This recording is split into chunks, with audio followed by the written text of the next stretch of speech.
Baik, Assalamualaikum warahmatullahi wabarakatuh. Waalaikumsalam warahmatullahi wabarakatuh. Yang kami hormati Bapak Eksa Ridwansyah, SE, MBUS, AK, CA, selaku dosen pengampu mata kuliah perpajakan internasional, akuntansi perpajakan, serta rekan-rekan mahasiswa eh, kelas 5A yang kami banggakan. Di sini kami eh, akan mempresentasikan materi perpajakan internasional, yaitu resum dari eh, materi tentang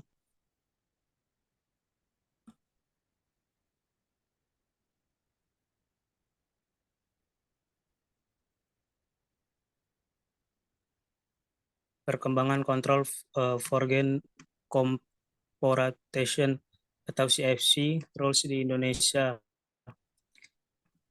Kami beranggotakan Cici Sabrina Kiranisani dengan NPM 217555007, kemudian ada Farhan Fadila 2175514, dan ada saya sendiri Randi Nanda Hairudin 217555026. Perkembangan kontrol foreign Corporation atau CFC Rules di Indonesia dalam upaya mengamankan penerimaan negara dari sektor pajak. Ning Rahayu 2017. Globalisasi telah membawa dampak semakin meningkatnya transaksi internasional atau sering disebut cross-border transaction atau transaksi lintas batas, baik dari segi jumlah frekuensi ataupun volume transaksi lintas batas negara merupakan suatu hal yang sering dilakukan oleh perusahaan multinasional untuk menjalankan aktivitas dan operasionalnya sama seperti pelaku bisnis pada umumnya. Zain 2003 258 menyatakan bahwa peningkatan transaksi internasional ikut mendorong terjadinya peningkatan cara-cara penghindaran pajak yang dilakukan oleh perusahaan multinasional. Kemudian ada skema penghindaran pajak yang sering dilakukan oleh perusahaan multinasional. Yang pertama ada transfer pricing, kemudian ada pemanfaatan negara tax haven, kemudian ada tin capitalization, ada treaty shopping, kemudian ada yang terakhir yaitu CFC. Praktek penghindaran menurut Van dalam Turoni 1998 781, instrumen finansial, duplikasi pengurangan atau double dipping, kemudian ada kombinasi teknik penghindar terkait praktik penghindaran pajak melalui CFC.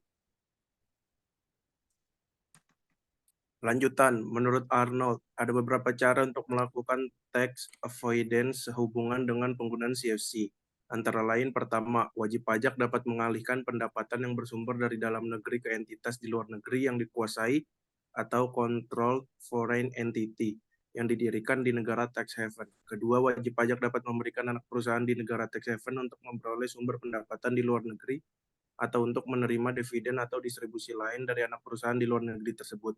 Pasal 18 ayat 2 Undang-Undang Pajak Penghasilan UU Rules CFC mengatur tentang kewenangan Menteri Keuangan dalam menentukan saat diperolehnya dividen oleh wajib pajak dalam negeri atas penyertaan modal pada entitas di luar negeri, kecuali yang menjual saham di bursa efek. Lanjutan, Control Foreign Corporation atau CFC, pemerintah Indonesia telah 3 kali menerbitkan keputusan, yaitu Keputusan Menteri Keuangan nomor KMK nomor 650 garis miring KMK titik 04 garis miring 1994 tanggal 29 Desember 1994 tentang penetapan saat diperolehnya dividen atas penyertaan modal pada badan usaha di luar negeri yang sahamnya tidak diperdagangkan di bursa efek. Dalam keputusan Menteri Keuangan tersebut adalah WPDN yang memenuhi persyaratan-persyaratan sebagai berikut. Memiliki sekurang-kurangnya 50% dari jumlah saham yang disetor badan usaha di luar negeri CFC, terus sebagaimana diatur dalam keputusan Menteri Keuangan nomor KMK dan turunannya tersebut mengandung beberapa kelemahan, antara lain penetapan negara-negara tax haven berdasarkan list mengandung kelemahan apabila tidak sering diperbarui karena perkembangan di lapangan sangat cepat.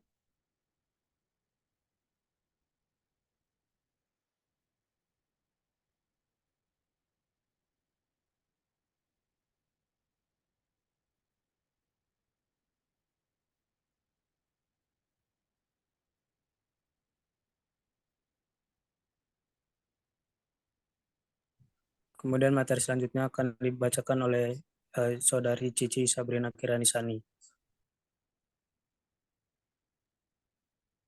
Keputusan Menteri Keuangan nomor KMK nomor 650 garis miring KMK titik 04 garis miring 1994 tanggal 29 Desember 1994 berisikan tentang beberapa kelemahan, antara lain penetapan negara-negara tax haven berdasarkan list mengandung kelemahan apabila tidak sering diperbarui karena berkembang di lapangan sangat cepat.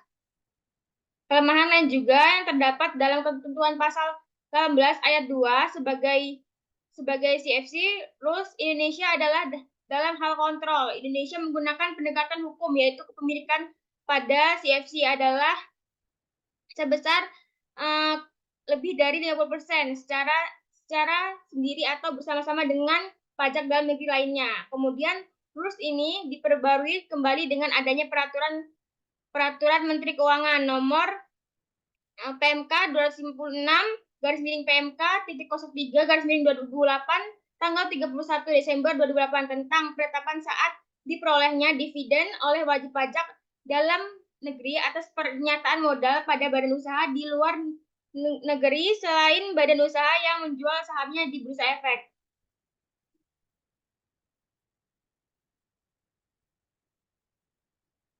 Kemudian CFC rules terus diperbarui, di mana yang terakhir adalah peraturan Kementerian Keuangan Republik Indonesia nomor 107 PMK 03 garis miring 2017 tanggal 27 Juli 2017 tentang penetapan saat diperolehnya dividen dan dasar perhitungan oleh wajib pajak dalam negeri atas pernyataan modal pada badan usaha di luar negeri selain badan usaha yang menjual sahamnya di Bursa Efek.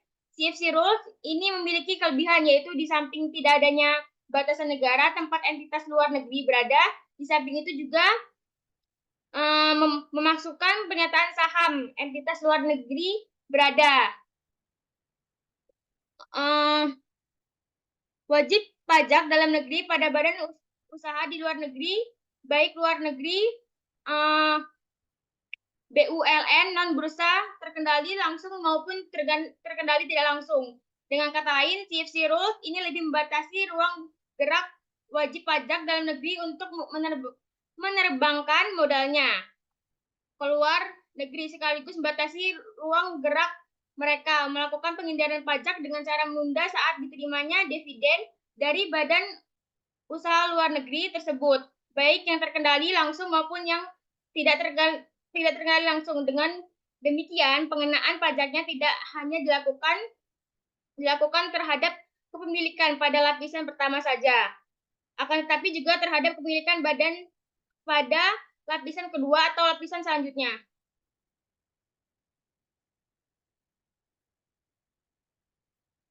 Baik, mungkin itu saja materi yang dapat kami sampaikan tentang perkembangan CFC di Indonesia. Lebih kurangnya kami mohon maaf. Kami akhiri. Wassalamualaikum warahmatullahi wabarakatuh. Waalaikumsalam warahmatullahi wabarakatuh.